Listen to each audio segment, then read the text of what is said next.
Welcome to our video series, Canal Days, and thanks for joining us for today's episode of the St. Louis de France Church in West Springfield, Massachusetts. I'm your host, Carrie, here with my co-host, Robert Camus, local historian and founder of Historical Tours of Greater Holyoke.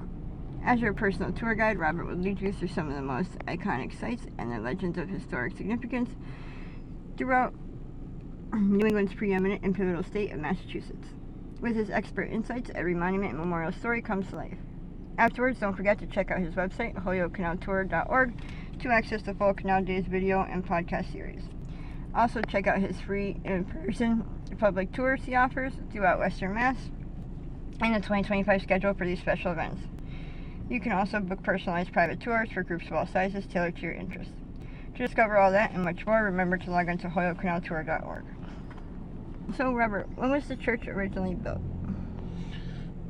There was an original church here in probably about 1885, but that one burnt in 1900, so they had to replace it. But the cornerstone they took out, and it still says an 1890s date. We'll go up close to it for you.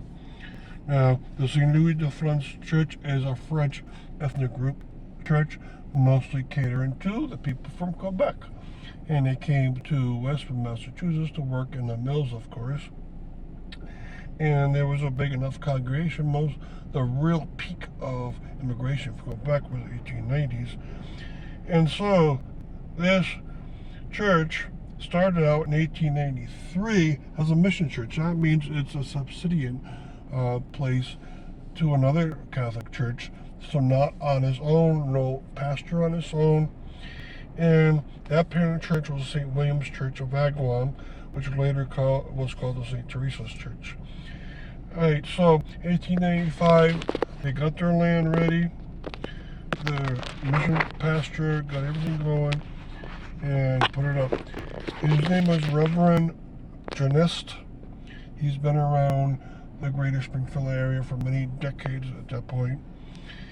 Now, sadly, the church would burn down, and they'd have to build another one. And they did so very quickly. But it would stay a mission church, not on its own yet, until 1907, when finally it got to go off on its own and had enough parishioners to survive. The first pastor was Octave Comtoy, and make sure you check the page for this wonderful church, because they'll have more pastors in place.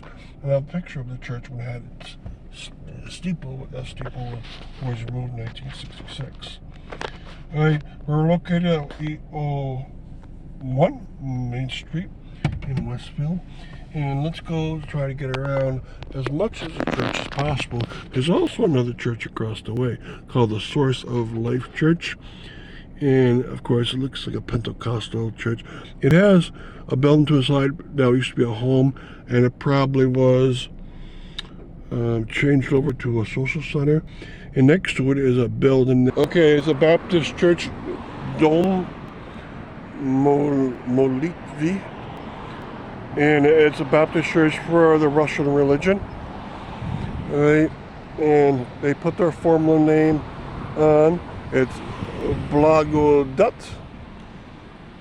And you can see the rose window up top. Now that steeple used to be in place till the 60s, like I mentioned. And they do have nice flower garden in front of it. So it's still a pretty little place. And we're on Main Street, so there's a lot of homes on this street. And we'll go off to another side now. So I'm glad it's still being used for religious services. A Russian Baptist service. There's a nice structure in front. And finally, we're going to get to see the cornerstone over here. And like I told you, it says AD 1895. And this building was 1900 because the first built down. And they took the original cornerstone and put it right in there. Okay, and there's the church across the street.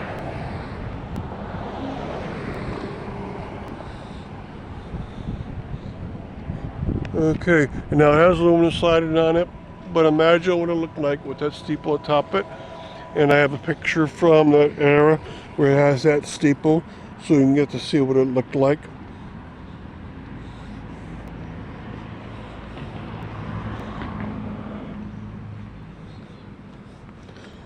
The stained glass window is very simple at this point.